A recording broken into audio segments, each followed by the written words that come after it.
عبد الحميد. لا ما تخضناش يا هندسه. يا عم اتخضيت هتمثل، ما انا قايل لك ان احنا طالعين لايف. حبيبي يا هندسه.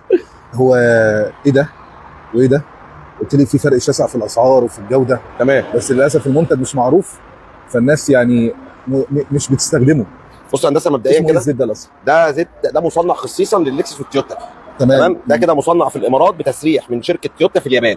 هم بيسموه زيت تويوتا. ده زيت يعني مش هنقول متخصص، بس مصنع لعربيات تستحمل المشقه، اللي هي معمول لها ريفيوهات بتقعد مليون الف كيلو دي. ما هو يعني الموضوع ده فعلا انا بحس ان هي العربيات التويوتا لما بتيجي تعمل مواصفه عربيه بزيوتها بكل حاجه تعملها للحاجات الجويه بتاعتنا، العوامل الجويه بالظبط، والاجواء الشاقه بتاعتنا. الخليج كله ما بيعتمدش غير التويوتات، هي العربيه الوحيده اللي بتستحمل المشقه والحر والجو بتاع الخليج. للاسف العربيات الصيني زي العربيات الشيري اللي عندك اللي انت متخصص فيها بيبقى المواصفه بتاعتها مش شايفها مظبوطه. طيب بص يا هندسه، احنا هتبقى اختار للعربيه المواصفه عن طريق حاجتين. اول حاجه اللزوجه اللي هي 5W40، دي المواصفه اللي بيوصي بيها المصنع. دي اللزوجه مش مواصفه. تمام، دي اللزوجه بتاعت الزيت، وبرده احنا الحمد لله وفرناها هنا. تمام. تاني حاجه بقى ودي الاهم، اللي شركات الزيوت بتمشي مع تطورات العربيات، فكل تطور بيعمل له زي مواصفه وزي مكونات بتتحط جوه الزيت عشان تحافظ على العربيه. تمام. اعلى مواصفه في السوق المصري هو شيل. تمام، مشهور. لا كمواصفه كمان كتركيبه عشان بس نبقى عادلين، غير الزيوت المستورده. انا بتكلم على الزيوت المحليه اللي هو شيل تعاون توتال. مش مقتنع قوي بموضوع اعلى مواصفه. طيب الاي بي، طب هنا بيقول ايه؟ بيقول ان الزيت ده اس بي. معنى اس بي ده، اس دي معناها اللي هو مخصص لعربيات البنزين، وبي دي اللي هي مخصص اللي هو ده بيختار اعلى مواصفات للعربيات الحديثه كلها. تمام. وده برضو الحمد لله متوفر في الزيت اللي احنا بنعرضه دلوقتي. طيب ايه اللي يخليني اشتري ده وما اشتريش الشيل؟ رقم واحد فرق السعر طبعا.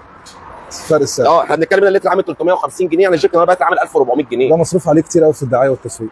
بس ده برضه اللي معلي سعره. صح. انا اسف برضه لما بيجي يفتح مكان بيصرف عليه فلوس بياخدها منين؟ ما هو برضه من جيب المستهلك. فاذا في توفير. طب هل المواصفه بتاعت الزيت دوت، انا بصراحه بقتنع قوي باي مواصفات بتحطها اليابان. تمام. وبلاقي العربيات بتاعتها ماشيه تمام وما فيهاش اي عرفتك الياباني ما تشتريش تاني. هو الحمد لله مش عارفين نشتري ولا اولاني ولا تاني. فهم يعني شكل الزيت اصلا، شكل الجيركن عاجبني. تمام. الناس ممكن تخاف. لا بص، طب انا كان حد امبارح بيكلمني والله بمنتهى الصدفه، فقال لي انت تضمنه؟ قلت له اه اضمنه. قال لي طب يعني انت ازاي تضمنه؟ على راسي. انت قلت له انت هتخش؟ لا انا قلت له انت هتخش ونسمع صوت عربيتك، صوت موتورك، وهننزل الزيت اللي موجود ونحط الزيت ده. مع اول دوره انت هتحس بفرق في صوت الموتور، في صوت الموتور نفسه. انا سمعت اللي هو يعني ممكن يقلل كمان في النوكينج اللي ممكن يحصل في العربيات. الاحتكاكات قصدك يعني؟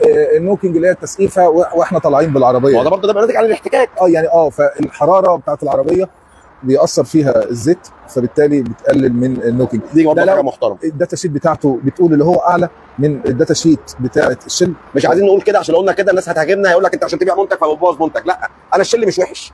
تمام. بس احنا بنتكلم في منافسه سعريه، مش هقول لك بقى منافسه ماركه. انا مالي مكونات. طيب هو مكوناته اعلى من شل. الداتا شيت بتاعته بتقول اعلى من شل، والفيصل بينه وبينهم يجي يقولوا مكونات ده ومكونات ده، والسعر اقل جدا. احنا بنتكلم في حوالي 700 800 جنيه فرق. شكرا يا هندسه. حبيبي تؤمرنا يا هندسه. شكرا ليك يا جماعه.